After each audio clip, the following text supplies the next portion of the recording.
pozdravljeni v oddaji In Vivo Veritas. Danes se bomo pogovarjali o cirkusu.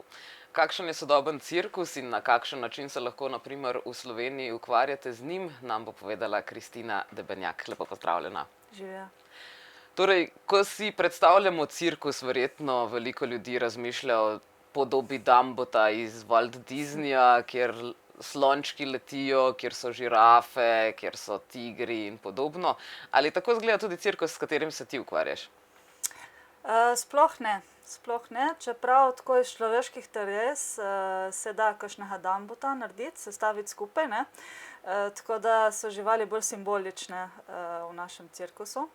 Kako pa bi naredila iz človeških teles Dumbota, torej da splezate en na drugega? Tako, ja, da malce splezamo en na drugega, pa uporabljamo principe človeških piramid, kakšne cirkuške rekvizite dodamo za ušesa, ki plapolajo, recimo. Tako se da veliko z ustvarjalnostjo in kreativnostjo ustvariti. To tudi uporabljamo sicer v cirkusu, ja.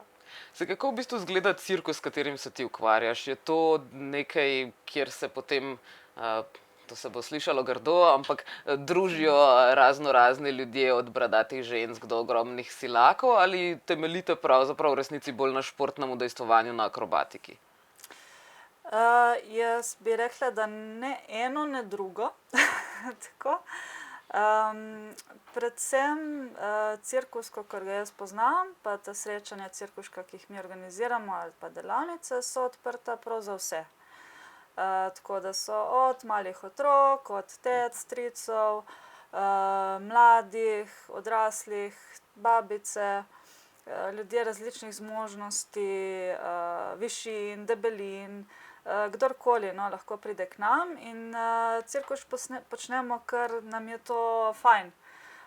Ker je nekaj, kar lahko počnemo v prostem času, kar nas sprošča, povezuje, da se družimo, ali pa dosti ljudi tudi jim je cirkus poklicna pot in so tudi cirkuški umetniki ali cirkuški pedagogi, mladinski delavci, ki uporabljajo potem cirkus še naprej v svojem poklicnem življenju. Tako da zelo raznoliko, bi rekla. Kako si pa ti na primer prišla v stik s cirkusom? Jaz sem bila študentka, študirala sem socialno pedagogiko in takrat so nas v prvem ali drugem letniku prišli povabiti tako študenti, študentke iz društva Cirkokrog, ki imajo vsako sredo cirkuške srede, srečanja v telovadnici na pedagoški fakulteti. In jaz nisem imela blage veze, kaj je to, mislim, kaj naj bi zdaj to cirkus bil, ne, verjetno sem imela podobna vprašanja, kakor si jih ti na začetku izpostavila. Tako da pa sem z eno kolegico šla in mi je bilo ful fajn. Tako si nisem predstavljala, da je vse to cirkus, no, da se dosti delate s telesom. Skupina je bila zelo spodbudna, ful hitro so me vključili, pridi z nami, boš to naredila, in kar naenkrat jaz sem bila kar v človeški piramidi, pa se nisem predstavljala, da bom to zmogla, no, ali da bom kdaj to delala. Tako da takrat me je to navdušilo in potem sem ostala s tem. A mora biti posameznik zelo močan, da se na primer pridruži človeški piramidi? Verjetno zahteva to nekaj moči, mišic. Ni nujno. Človeške piramide so fajn prav zato, ker rabimo dosti različne ljudi, ne. Nekdo, ki je bolj majhen, recimo, ne, je super za splezati na vrh, ne. Tudi take rabimo, no, tako. Pa tudi predvsem ne delamo toliko na moči, ampak na principih, kje lahko stopimo, da bojo kosti držale našo težo, ne, katere deli telesa so že sami po sebi dovolj močni, kako se postaviti na tak način. In če delamo po teh principih, potem ne delamo na moči, ampak na tem, kako lahko premišljeno tako uporabimo svoja telesa in svoje sposobnosti, da potem se to ustvari. Tako da ne rabiš biti ful močna za to, da delaš človeško piramido, sploh ne. Sploh te pač neke osnovne začetne stvari, ki jih počnemo. Potem je še možnost zame. Ampak, Več kot dobrodošla. ampak Ja. kako pa izgleda, na primer, en tak cirkuški trening? A jim rečete treningi, verjetno, ne? Ja, različno, no, ne zmeraj treningi. No. Treningi so zelo tako, ja, lahko strukturirani kot trening, lahko je pa pač bolj delavnica ali pa odprta vaja, srečanje. Se pravi, v bistvu delate potem razne točke ali se odločite, da boste osvojili neko določeno tehnično prvino? Naprimer, danes imaš kak trening? Trening ne, danes imamo delavnico na osnovni šoli. Aha, Tako, se pravi z tudi otroki. na osnovni šoli. Ampak Tako. kaj, na primer, potem lahko otroke učite? Mogoče so malo bolj nerodni, imajo sicer več energije, ampak na kakšen način pa potem otroke spoznavate s tem? Prav enako kot odrasle. Niso otroci nič bolj nerodni kot mi, ko se nečesa prvič učimo. No? Smo si vsi zelo različni. Ne? Enim bo mogoče neka spretnost dosti bolj hitro šla od rok, recimo nekaterim bo žongliranje zelo hitro. Tako se bojo uvedli v to in bo domače, nekateri se bojo bolj pri ravnotežju našli, enim bojo ful fajn neke skupinske stvari delati. Tako da otroci ali odrasli tle, tako jaz ne vidim velikih razlik v tem, če je nekdo pripravljen in ga zanima tako se s tem ukvarjati. Tako da z otroki in z odraslimi tudi se predvsem gremo ful veliko iger, da se poveže skupina, da delamo na skupini, delamo na tem, da vsak najde neko svojo močno točko, se predstavimo različne cirkuške veščine, ki jih imamo, od žongliranja z žogicami, kitajskimi krožniki, diabolom, rožnimi palcami. Res je en kup rekvizitov, s Kaj katerimi točno so delamo. kitajski krožniki? Sliši se zelo lomljivo. Ja, najbolj že tem ga pokažem, če si zdaj, ker ga imam lih s sabo. No, ko smo. Kitajske so pa zato, ker res prihajajo iz Kitajske. Tako da to je zelo stara kitajska veščina. Imaš pa kar veliko pripomočkov s sabo. Je to Ja. tako izgleda tvoj običajen izhod v mesto? Tako, ja, tako izgleda naš odhod na delavnico ali pa na vajo. No. To je tak kitajski krožnik. Ja. Se pravi, je plastičen in poseben v tem, da ima tole pikico oziroma izboklino. Ja, zato da nam je lažje ga vrteti. Ja. Pa plastičen, sicer so pač na začetku, ko se je veščina na Kitajskem razvijala, so delali tudi s porcelanistimi. Tako da, ne, če to dobro znamo, bo tudi porcelan v redu. Po ga pa lahko takole postavimo. Ne, pa ga lahko takole zavrtimo. To je recimo eden začetnih, lažjih načinov, kako ga zavrteti. Tako pa z njim delamo različne trike. Imamo pa še en težji način, kako ga zavrteti, to je pa za te, ki so bolj vztrajni. Tako, to je pa en tak način. Tle se pa krožnik dlje časa vrti, pa tako laga nazaj tudi tako poganjamo. Tako da evo, to je tale kitajski krožnik.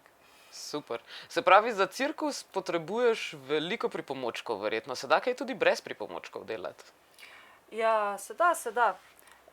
Žongliranje je res, vse te žonglerske prvine imajo zmeraj nek pripomoček. Zdaj da se človeške piramide delati, ki smo jih omenili, smo že rekli, ne. Pole delamo tudi stoje, te vse oblike neke talne akrobatike, ki jih lahko delaš sam. Imamo tudi klovnovstvo, recimo, oziroma neke prvine gledališča, nastopanja, kako priti na oder, a ne, kako kdaj improvizirati ali pa komunicirati med sabo na odru, tudi to se pripravljamo na take stvari. Kaj imamo prav še brez? Ja. Za drugo pa bolj ali manj nekaj rabiš, ja. Tako, nek rekvizit bi rekla, da rabiš, no. Se klovnovstvo precej razlikuje od ostalih stvari, ki jih delate pri cirkusu? Ali mora biti vsak, ki je v cirkusu, malo tudi klovn? Tako, da mora biti vsak mal klovn, če si v cirkusu. Ja, to se mi zdi tako, kakor pogledaš, ker tudi klovnovstvo razumemo lahko zelo stereotipno, ne? Pa da se moraš nekaj norceva iz sebe delati, pa temu sploh ni tako. V bistvu je klovn predvsem, jaz ga tako razumem, pa tudi mi, ko ga delamo, ga tako razumemo, da klovn je predvsem ful pristan in iskren v tem, kar je. In dela na tem komunikaciji z občinstvom, z drugimi, prav neke zelo iskrenosti, malo naivnosti tudi že v tej iskrenosti. In tako. Sicer obstaja več vrst klovnovstva, ne, lahko se dela tudi neke padce pa trike prav take, ne, ko bi rekli kakšne smešence, ali kaj. Ampak tega bolj malo delamo, no. Tako da bi rekla, ni treba, to ni nujno povezano, no. Mislim, da pa vsi si želimo neke iskrenosti, ja, v cirkusu na tak ali drugačen način. Ti se ukvarjaš s klovnovstvom sicer ali bolj s temi akrobatskimi prvinami? Jaz se ukvarjam malo z vsem. Tako, nisem se prav fokusirala na klovnovstvo, no. So mi pa bolj všeč, ja, te skupinske pa človeške piramide, partnerske akrobacije. To je bila moja začetna strast, no. Potem sem pa tako malo vsega sprobala. Ja, zdaj se ukvarjaš tudi s cirkuško pedagogiko. Zdaj, zakaj je pa cirkuška pedagogika dobra? Omenila si na primer povezovanje skupine, ne? Danes, ko boš delala delavnico, kaj misliš, da bojo mladi oziroma otroci odnesli od tega? Ja, jaz se predvsem s cirkuško pedagogiko ukvarjam, no, v zvezi s cirkusom. Zakaj je fajn? Ja, mislim, da le zato, da lahko ustvarjamo to varno okolje, da vsak lahko res se uči na tak način, ki je njemu ali pa njej blizu. Kaj otroci odnesejo, je tako odvisno od vsakega otroka. Mi gledamo na to, da se res da se prilagodimo, no, kaj je komu všeč, kaj je za koga izziv, kako pristopiti na tak način, da bo premagala ta izziv, a ne. Kje bo našel ta otrok veselje, recimo, ne, kaj mu je najbolj fajn, kako ga spodbujati pri tem. Tako da pri nas, recimo, če zdaj gledam prav neko skupino otrok, ki jih imamo, delamo res na tem, da vsi sodelujejo, da vsi najdejo eno stvar, ki jim je res fajn, ki jim gre, da se med sabo podpirajo, se pravi, da ni samo, da vsak sam nekaj dela, ampak da se tudi drug od drugega učijo, a ne, da smo vsi malo učitelji drug drugega, veliko delamo na ustvarjalnosti, na kreativnosti. Pa se kdaj zgodi, da je koga strah česa? Naprimer, ne upam si splezati na vrh piramide, ker me je strah višine. Seveda, zmeraj nas je tudi česa strah. To je tudi del cirkusa, ja. Pa obstajajo kakšne tehnike, naprimer, za premagovanje strahu pred višino? Prav pred višino, tako mislim, da predvsem obstajajo tehnike, kako sam sebi bolj zaupati, pa zaupati drugim, a ne. Ker če moramo mi pač splezati na piramido, moramo tudi zaupati celi piramidi in ljudem, ki so pod nami, da nas bojo zdržali, ne. Pa moramo zaupati sebi, da smo zmožni gor priti. Tako da na tem dosti delamo, na tej spodbudi, na tem zaupanju, kjer korak po korak, ne, spoznavam, da lahko zaupam, ne. Mogoče najprej samo na enega človeka stopiti, a ne, preden na 10 ljudi stopiš. To je recimo zelo en tak način, kako pridemo do tega. Pa tudi to, da zdržiš to, ne, da saj tudi, če te je strah, je v redu, ne. ampak sem, da ga ti ukrotiš, ne? Da ga sprejmeš, pa da vseeno lahko stvari delaš skupaj s tem strahom. No?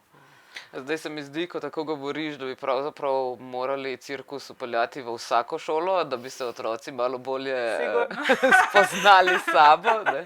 Če pomislimo na kakšne 13-letnike, ki odkrivajo spremembe na svojem telesu in imajo veliko hormonov, ki so zelo aktivni, verjetno prav potrebujejo nekaj takega, da zaupajo sebi, da zaupajo drugim in podobno.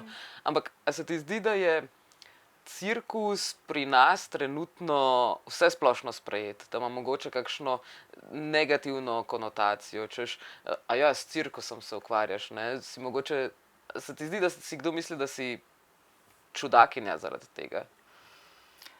Ja, nekdo, ki ne ve točno, kaj cirkus je, sigurno. No?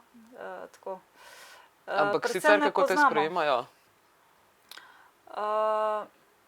Jaz ne čutim, da je tako, se mi zdi, da vedno dobim en tako, ali ljudje že malo poznajo, no? Ker vseeno nekaj časa pa tako, jaz se že več kot 10 let ukvarjam s cirkusom, društvo naše Cirko Krog je tudi že več kot 15 let, pa mislim, da v tem času vseeno je večji domet ljudi, ki je že prišlo z nami v stik, ki že malo ve, ne, pozna cirkus, no, tako da malo se to pozna, še vedno pa tako je dostikrat en tak vprašujoč pogled, kako zdaj to, ne. Tako da bolj z radovednostjo, no, bi rekla, ne, kaj zdaj to pomeni. Zdaj, 15 let že obstajate, veliko znanja se vrti v vaših krogih. Se torej učite novih stvari drug od drugega, mogoče s tujimi mentorji prek YouTuba mogoče oziroma prek spleta? Na kakšen način osvajate novo znanje v bistvu? Ja, ful različno. Kakor si rekla, dostikrat povabimo tuje mentorje na gostovanje, sploh na začetku, a ne, ko se je začelo, ker pač tlele ni bilo nekih virov cirkusa, ne, cirkuške pedagogike, no, se je dostikrat povabilo tuje mentorje za izvesti kakšna izobraževanja. Ali pa mi tudi gremo v tujino na različne izmenjave, usposabljanja, tako smo tudi del mreže mladinskih cirkusov, tako da imamo tako pošiljamo ljudi na različne projekte, pa tudi da vidijo, kako je drugje po Evropi, v drugih mladinskih cirkusih, kjer je recimo to dosti bolj že razvito, že udomačeno, že poznano. In tako, ali rečeš, da greš na cirkus, ali rečeš, da greš na nogomet, ne, je tam ljudem vseeno in isto, ne. Ni nobenega čudenja v zvezi s tem. Omenila si, da Cirko Krog obstaja že 15 let, se pravi prej v Sloveniji, razen tistih nekaj klovnov, za katere smo slišali, je sploh bil cirkus prisoten? Ali je pravzaprav Cirko Krog nekako združil ljudi in začel s tem prvim resnim delom? Ja, v bistvu verjetno smo že malo več kot 15 let, ker zdaj sem tako malo na pamet rekla, verjetno je zdaj že 18. To tako ne bi vedela, ker prav na tem začetku me niti ni bilo zraven, sem bila še dosti mlada. Mislim, da takrat je predvsem Cirko Krog združil ljudi, ki jih je zanimala cirkuška pedagogika. Tako da sigurno na področju cirkuške umetnosti, sodobnega cirkusa, nekih prvin cirkusa, ljudi, ki so tako zase vadili, nekih scen cirkuških, nekaj malega je že obstajalo, no. Je pa Cirko Krog prav začel s to metodo cirkuške pedagogike, mladinskega cirkusa, se pravi, kako cirkus uporabiti kot medij, ko smo z ljudmi, ko smo v skupinah, ko hočemo delati socialno-pedagoško, tako da ja, s tem fokusom pa ja. Ali ustvarjate tudi kakšne skupne predstave? Tudi. Kje vas lahko kaj ujamemo? Zdaj prav v kratkem ne vem, moram reči, nimam tega pregleda, trenutno ne. Ampak znotraj nas je več različnih kolektivov, no, ki potem svoje predstavce ustvarja. Včasih tako na klic, pa se tudi združimo pa prav nekaj skupinskega naredimo, no, tako malo večji zasedbi. Recimo ena izmed zadnjih takih prav skupinskih, smo na kongresu Združenja za socialno pedagogiko ustvarili eno tematsko predstavo prav na temo skupnosti in skupnega. Tako pa v bistvu, vsako leto poleti, ko imamo tabor oziroma mladinsko izmenjavo, in to pa imamo v Slovenski Istri, v Truškah, takrat tudi naredimo ponavadi eno skupinsko predstavo z vsemi udeleženci na taboru. Tako da takrat pa v poletnih časih so predstave bolj aktualne. Ja, sej, če ne drugega, se mi zdi, da je mogoče eden od vrhuncev leta v Sloveniji, kar se cirkusa tiče, tudi na festivalu Plavajoči grad, Floating Castle morda.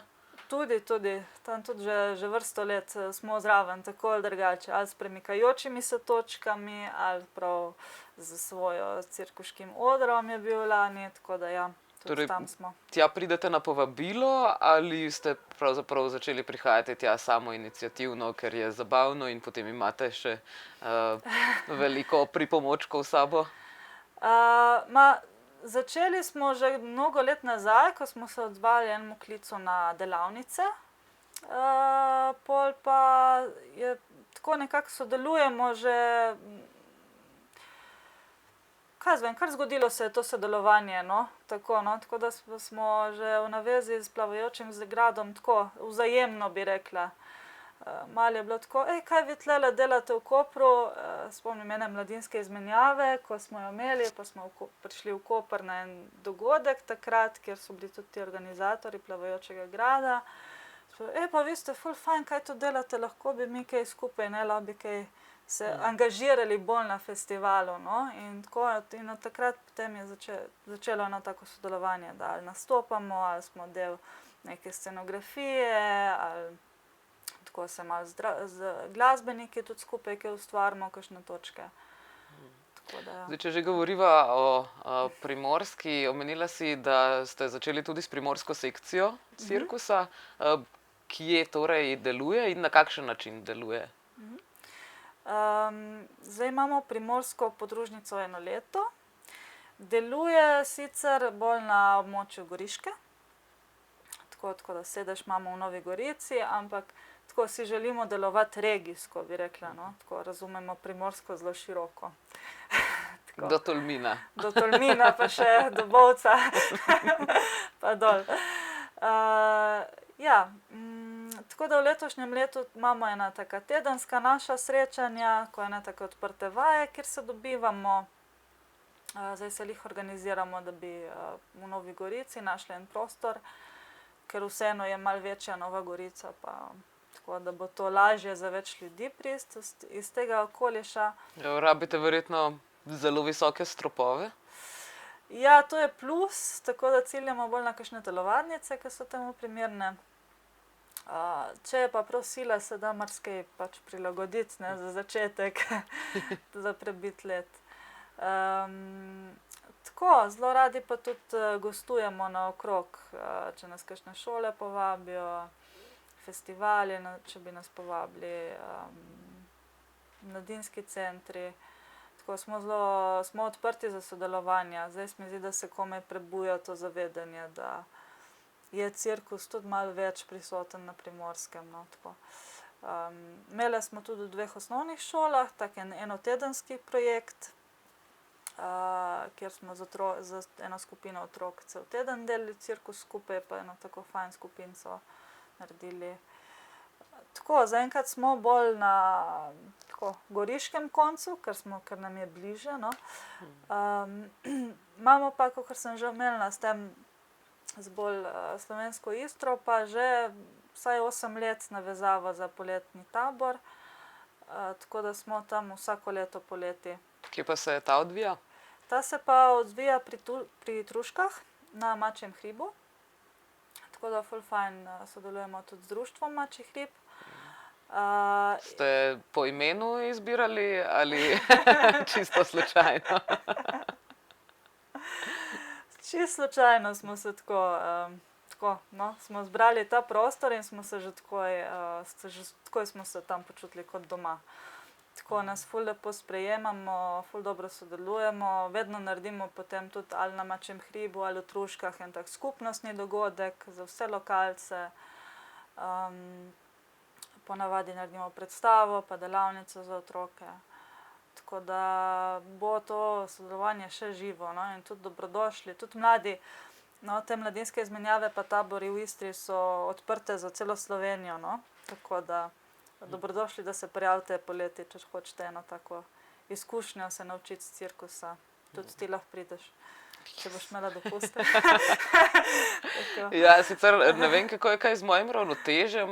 Moram priznati, da sem poskusila že žonglirati, ampak je bilo to precej kratko obdobje, dokler ni prva žogica šla in sta ostali še dve, s katerimi potem nisem vedela, kaj početi. Sem pa razmišljala tudi, ali se da žongliranje, recimo, je verjetno lažje z mentorjem, kot da se učiš prek spletnih posnetkov. Ja, sigurno. Na kakšen način si se ga ti, na primer, priučila? Kaj so tiste glavne stvari, na katere moraš paziti, na primer, pri žongliranju z žogicami?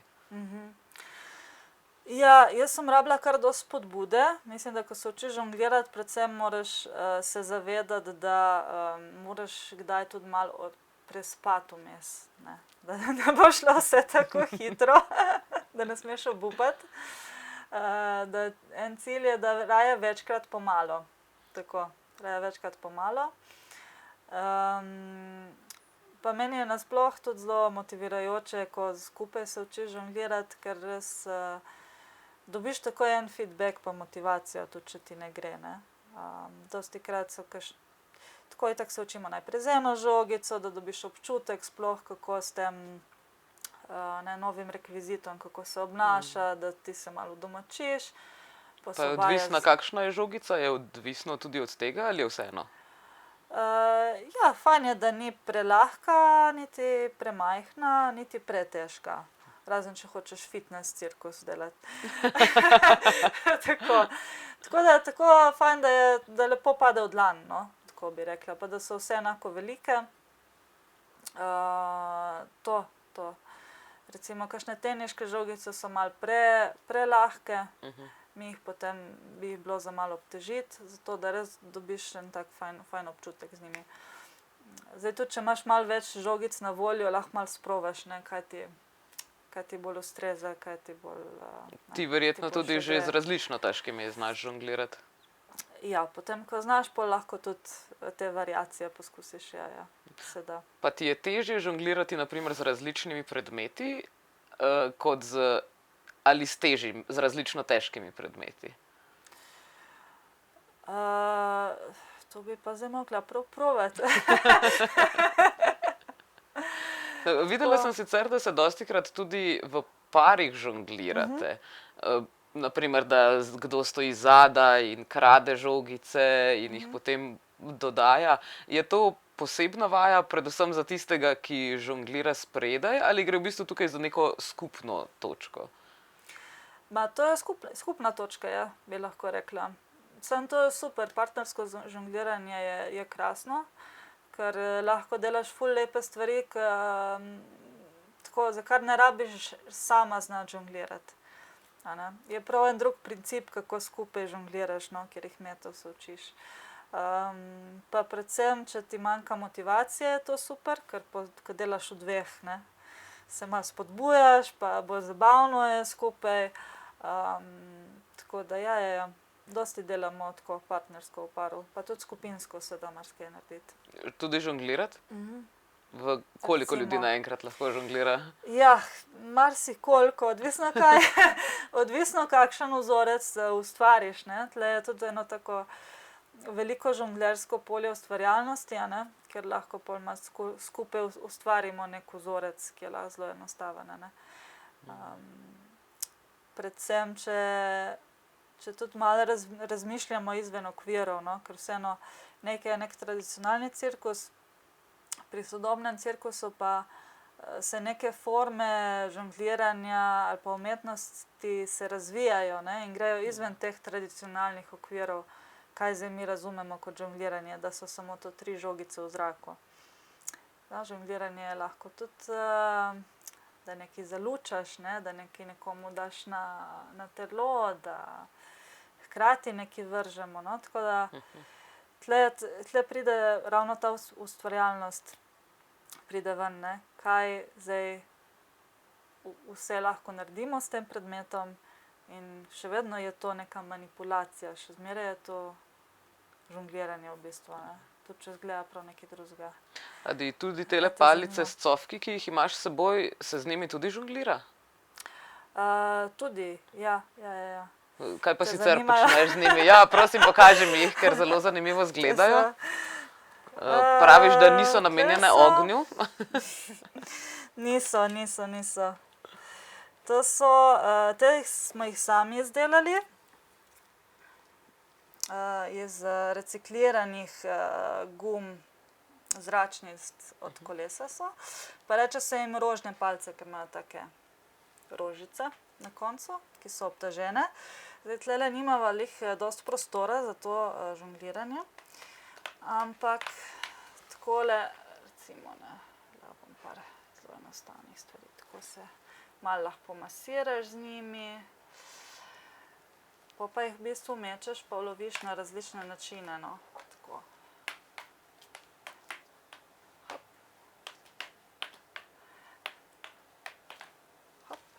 Čemu pa služi rdeča pikica na sredini? To nam je pa za orientacijo, ker naj bi bila ta sredinska ravnotežna točka. Tako. Kar pomeni, da ko loviš palico, se učiš, če jo takole ulovim, jo bom zelo težje držala, imam manj ravnotežja, ne? Če sem pa nekje toliko od palice, jo pa imam. Tako da, ja, odvisno, kje uloviš palico, lahko različne stvari potem delaš, pa s tem se lažje orientiraš, kje si. Je važno, iz katerega lesa je palica spodaj? Ne, zares. Ne zares, važno, da je dovolj trdno.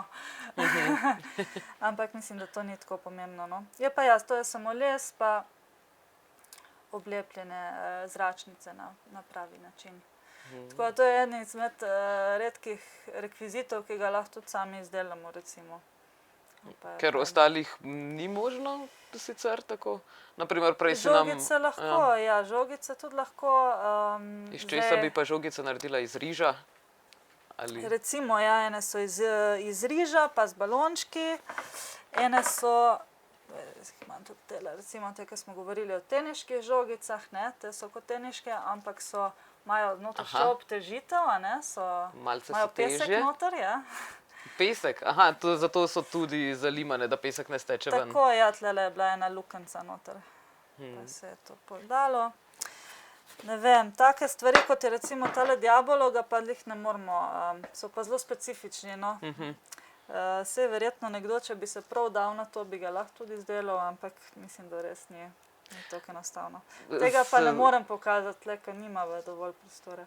Zakaj se mu pa reče vrag, diabolo? Diabolo? Ja, to smo se že večkrat debatirali, zakaj. Več opcije, no. Mislim, da ena opcija je, da v bistvu sploh ni v povezavi z vragom, ampak da je diabolo nekaj v zvezi z dvemi kosi kroga, oblama, nekaj v zvezi s tem. Lahko je pa tudi diabolo, ker se tako hitro vrti, no. Da je zelo hudiči. Tako. Se pravi, z vsako stvarjo se praktično lahko malo poigramo, ne? Tako. Vsako stvar se da malo vršiti v zrak ali pa zmanipulirati. Verjetno si tudi že v tujini obiskala kakšne cirkuške predstave. Si mogoče videla Cirque du Soleil v živo ali kaj podobnega? Ja, Cirque du Soleil sem pri nas videla v bistvu. Ja, mislim, da. To je kaj posebej navdušilo? Si rekla, to pa moram preizkusiti. Da bi nekaj videla na odru, pa da bi rekla... Tako, ja.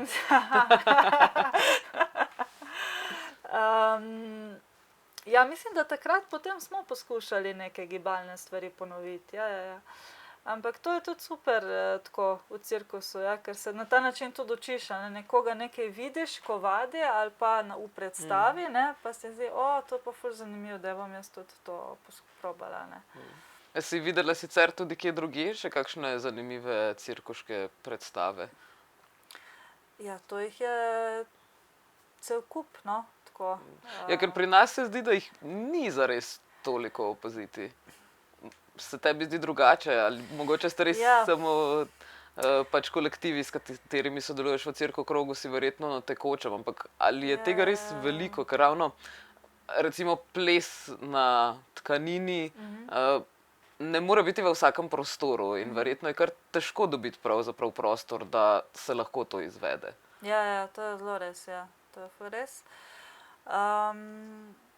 Ja, verjetno res, bolj ko si noter spremljaš neko sceno, neko umetnost, ne, bolj potem vidiš, ko so neke predstave, ne. Zdaj, če pa tega dosti ne spremljaš, pol gre hitro mimo tebe, ja. Neboneka ni zdaj spet malo morje. Samo je pa res, da tako bolj poleti, ko pridejo razni, to sploh ti ulični festivali, a ne.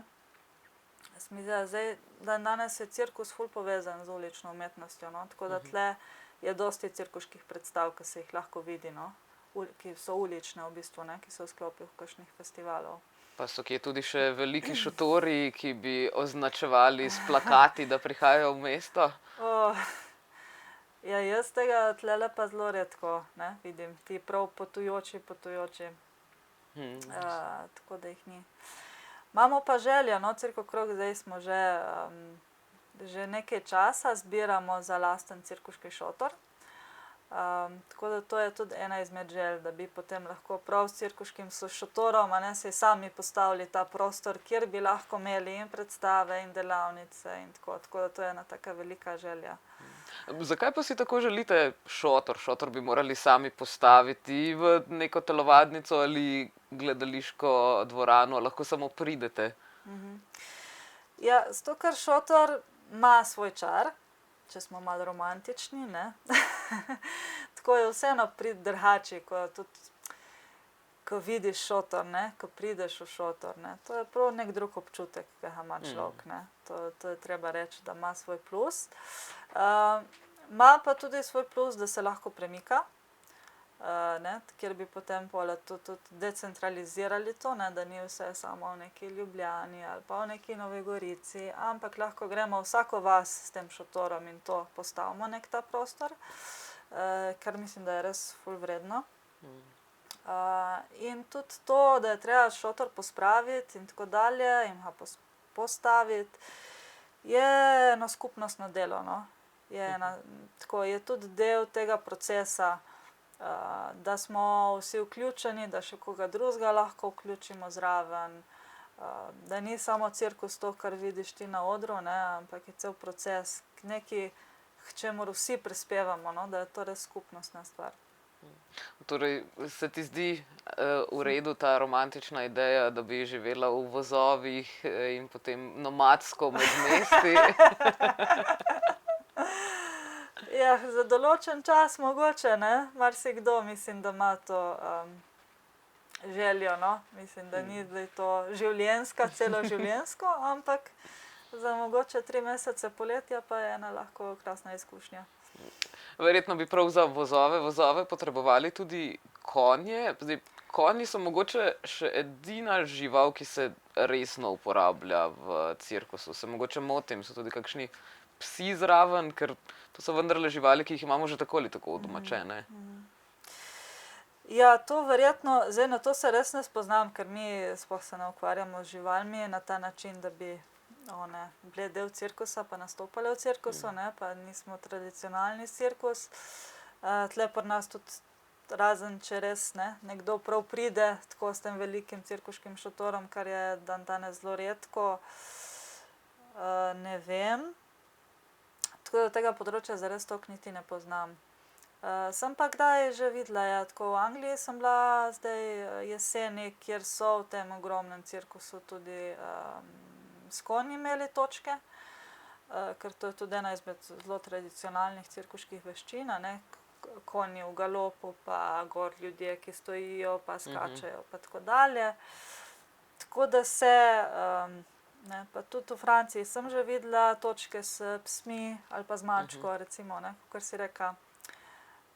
So po eni strani to že živali, ki jih na splošno treniramo tudi še v drugih, ne, kontekstih, ne samo umetniških.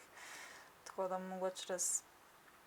Se verjetno se prav, no, da ne rečem, izogibate delu z živalmi, ker zdaj že kar nekaj desetletij je v bistvu zelo močna ta iniciativa, češ odstranimo živali iz cirkusov. Se mi zdi, da mogoče, da je s tem tudi pravzaprav začel mal zamirati cirkus, ki je bil vendarle, ne vem, 100 let nazaj senzacija za celo regijo, ko je prišel. Ne. Danes je verjetno eden od dogodkov, tudi ko pride do, ne vem, poletnega festivala. Predvsem je to, jaz nikdar nisem cirkus asociirala z živalmi, kakor sem jaz izkusila cirkusa, ne.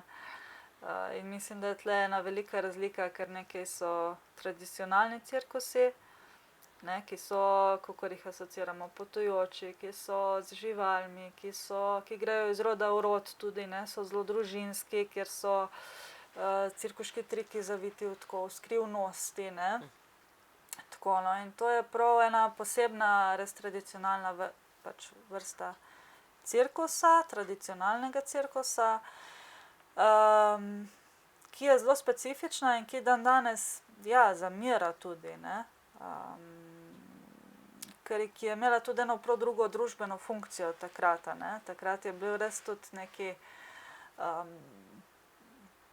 nekaj povsem novega, ne, neka eksotika, da pridejo neki ljudje, ne, s tem šotorom in kdo so ti ljudje in povejo novice iz sveta in marsikaj je imel tudi neko prav specifično družbeno funkcijo, no, tradicionalni cirkus, ki je pa pač zdaj v sodobnosti nima več, a ne, ker živimo na drugačen način. Tako da zdaj tlele pa, kakor sem se jaz spoznala s cirkusom, pa kakor je živ recimo tlele, je pa ta oblika sodobnega cirkusa, ki se je bolj razvil v smislu cirkuških umetnosti, ki se povezujejo s plesom, ki se povezujejo z gledališčem, ki so tudi znotraj, ne, ki torej imajo večji fokus na sodobnem človeku, kako neko zgodbo pokazati, kako sem neke te elemente vključiti, ne, zelo je multidisciplinaren, tako da tako je prav nek drug način, ne, kaj to cirkus je, ne, kako ga razumemo. Imate tudi vi v Cirkokrogu med sabo kakšne skrivnosti, ki si jih ne izdajate drug drugemu? Ne, tle je pa velika razlika, mi smo zelo veseli deliti tako veščinske skrivnosti med sabo, no, tako da tle je tak no copyright cirkus. Zdaj, če bi koga od naših gledalcev zanimalo, da bi se vam pridružil, je to možno? Na kakšen način lahko to naredi?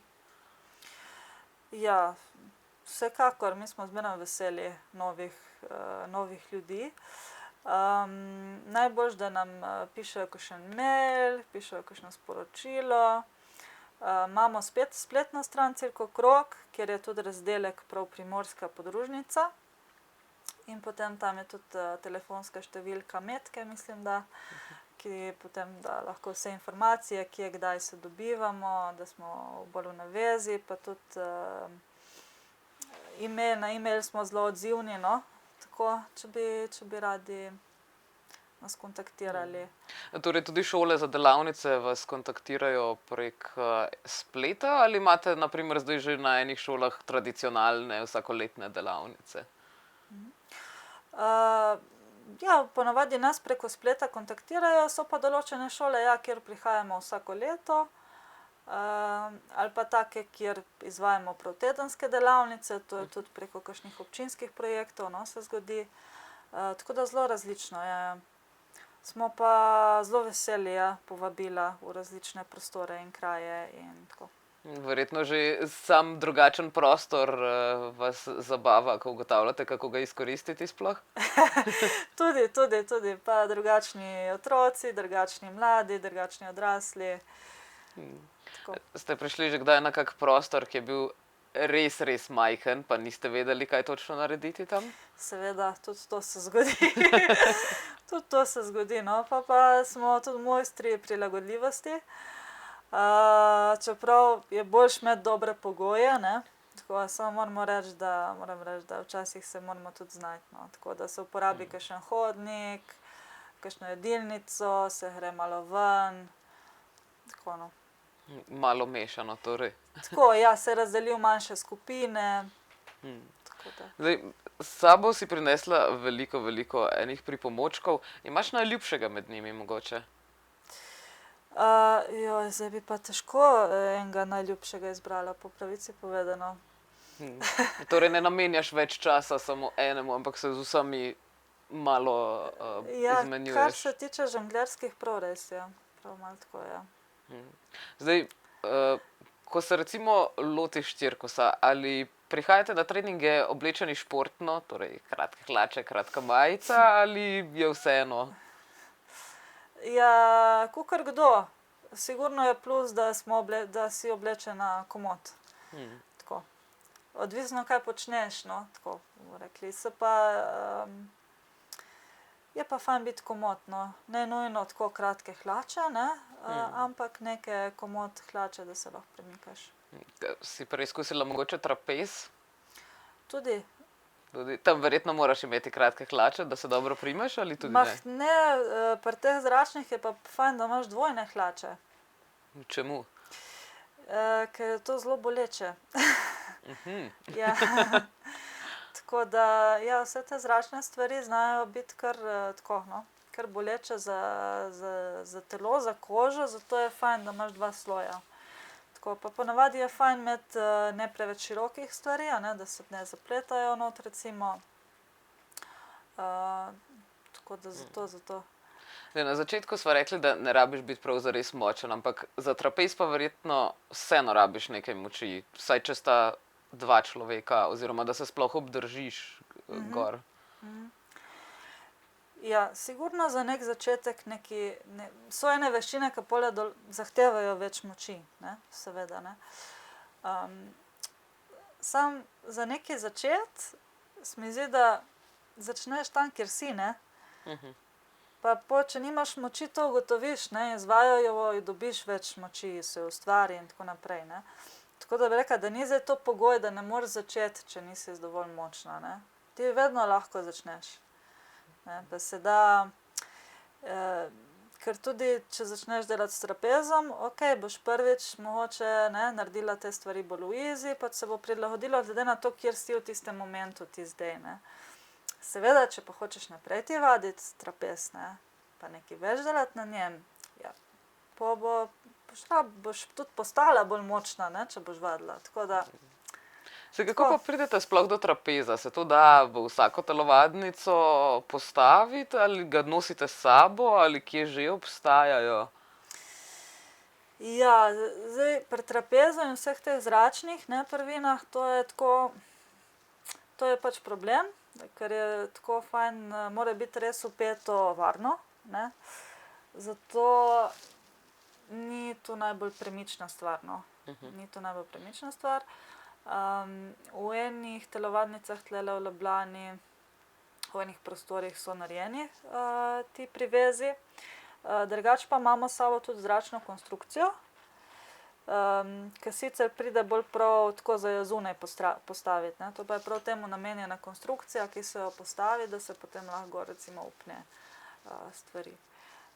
Mislim, da bi se jo dalo tudi v kakšno telovadnico, jo moraš pa spet postaviti, tako da je tako nekaj, če imaš potem 3 ure lahko tam neko stvar, ne, za pol urice, se jo glih ne, ja, postavljamo. Zdaj, mogoče za konec še najprijetno vprašanje. Je veliko poškodb pri treningih cirkusa? Ne bi rekla, no. Tako, mislim, da poškodbe mislim, da precej zavestno delamo s svojim telesom in drug z drugim in je temu namenjeno ful tako pozornosti, ravno temu delu, no. In kakor smo prej se pogovarjali, ne delamo na moč, delamo tam pač, kjer človek je. Tako da s tega vidika je po mojem zelo manj poškodb, kakor pri kakšnem drugem kontaktnem športu recimo, ne, kjer je več sunkovitih, nepredvidenih gibov, no. Pa tam te hočejo še dati bolj v kalup, ki že obstaja, vi očitno delate s katerokoli maso. Tako nekako, no, tako da mislim, da tlele delamo res na tem, da imaš tudi ti sam kontrolo nad tem, do kje greš pa kam, ne, kam greš. Tako da ne bi, tako, ne zdi se mi, tako, povsod se neka nesreča lahko zgodi, ne moramo zdaj reči, da tudi ko gremo po stopnicah iz domače hiše, se nam lahko zgodi, da zdrsnemo, ne, ampak, ja. Ni pa nevarna aktivnost cirkusno. Tako, Pri katerih letih lahko začnemo s cirkusom? Pa tudi takoj lahko. Takoj? Malo si novorojenčke mečete. Ne, mislim, da delamo zelo družinsko, no, sploh ta naša primorska podružnica se zelo zanima za delo, za družinsko delo, tako da starši delajo skupaj z otroki ene stvari. A ne? In pri tem je lahko tudi otrok star 1 leto, pa se ga vključi že v neke piramide, ali pa tudi na nek način, da sam zraven gleda, pa ne, pa se plazi, pa tako dalje, ali pa da ostale 2, dobro, pri 1 letu res opazuješ stvari, ne bomo zdaj tako, ampak pridejo zraven, ne, na vaje, na cirkus tudi otroci in so del dogajanja, no, pa tako, seveda potem motorično je drugo vprašanje, ne, ampak za pač biti del skupnosti, biti del neke izkušnje, ne, skupne, pa so. Ja, zelo sprejemljivi ste, se mi zdi, in mogoče bi lahko tudi pri vas dodali tisto cirkus, vsi drugačni, vsi enakopravni, cirkus za vse, ne, ker izpisujejo se mi reklamni slogani v glavi. Naj je pa žal čas prehitev, tako da, Kristina, najlepša hvala, da si se oglasila danes v našem studiu in nam razložila, kako v bistvu cirkus danes sploh izgleda. Zdaj te bomo prepustili, da greš tudi naprej delati delavnico. Kako stare imaš danes na delavnici? Danes so tam 10 do 12. Tako. To se da že, pa prvič bojo se spoznali s cirkusom? Ne, to so pa že drugo leto nekateri z nami. Wow, se pravi že polprofesionalno. Tako. Takole. No, Kristina, najlepša hvala, da si prišla. Hvala za vabilo. Vi, dragi gledalci, pa upam, da ste dobili dovolj informacij, če vas cirkus zanima, da kontaktirate Cirkokrog, če ne pa, če se odločite za kakšno žongliranje doma, to vendarle naredite tako, da ne bodo trpele stvari okoli vas, predvsem pa tudi vi sami. Lepo se imejte.